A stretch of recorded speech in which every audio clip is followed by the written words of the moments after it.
છોટાઉદેપુર જિલ્લાના નસવાડી તાલુકામાં શિક્ષણની પોલ ખુલ્લી પડી।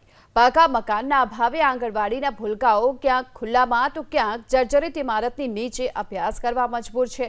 નસવાડી તાલુકાના ઘનિયા ઉમરવા ગામના બાળકો મંદિરના ઓટલા પર બેસીને અભ્યાસ કરે છે, કેમ કે અહીં તો આંગણવાડીનું મકાન હજુ સુધી બન્યું જ નથી। વર્ષ 2009માં બનાવાયેલી આંગણવાડી હાલ જર્જરિત છે। છતમાંથી પાણી ટપકે છે, દિવાલોમાં તિરાડો છે અને વિદ્યાર્થીઓ ટાઢ ટાપ અને વરસાદની સ્થિતિમાં ખુલ્લી છતની નીચે અભ્યાસ કરવા મજબૂર છે। જો કે આ જ પ્રકારની સ્થિતિ ડાભેડ ગામની પણ છે અને અહીં પણ આંગણવાડી જર્જરિત હોવાથી ભૂલકાઓને ઝૂંપડાઓમાં બેસાડવામાં આવે છે। 4 વર્ષથી બાળકો આ જ પ્રકારે ઝૂંપડામાં બેસી અને શિક્ષણ મેળવે છે। પગેથી પાયામાંથી મજબૂત કરી શકે એના માટે અમારે આંગણવાડીની જરૂર છે।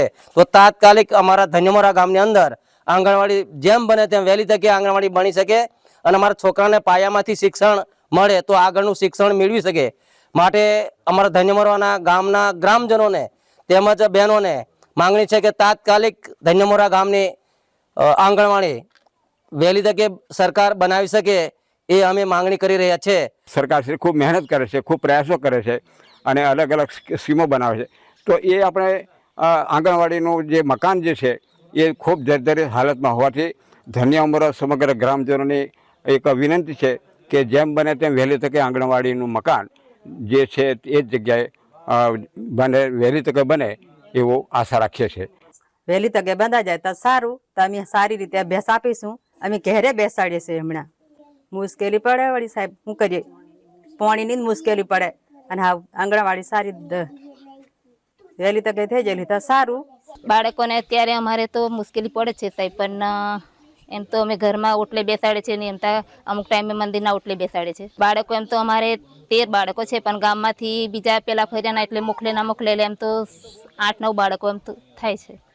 આંગણવાડી વહેલી તકે મંજૂર થાય। ઝૂંપડાની અંદર એમ જોવા જઈએ તો ઘણી જગ્યાએ જ્યારે કોઈ આકસ્મિક એવું લાગે આંગણવાડી બાબતે તો એ જે બાબત છે એ બાળ વિકાસ યોજના અધિકારીને લગત છે અને વ્યવસ્થા એમણે કરવી જોઈએ। એ બાબતે આજે પણ અમારે સવારે એ બાબતે ચર્ચા થઈ છે અને બપોર પછી પણ આ બાબતે મિટિંગ છે। તો આ અંગે ચોક્કસથી અમે વ્યવસ્થા કરવા માટે બાળ વિકાસ યોજના અધિકારીને સૂચના આપેલ છે। તો આંગણવાડીના મકાન જર્જરિત છે અને તેના કારણે જે બાળકો ક્યારેક મંદિર પર પોટલા પર બેસીને અભ્યાસ મેળવી રહ્યા છે તો ક્યારેક ઘરે પણ બેસીને તેમને અભ્યાસ પૂરો પાડવામાં આવી રહ્યો છે। 4 વર્ષથી બાળકો આ જ પ્રકારે કાચા મકાનમાં અભ્યાસ કરવા માટે મજબૂર પણ બન્યા છે।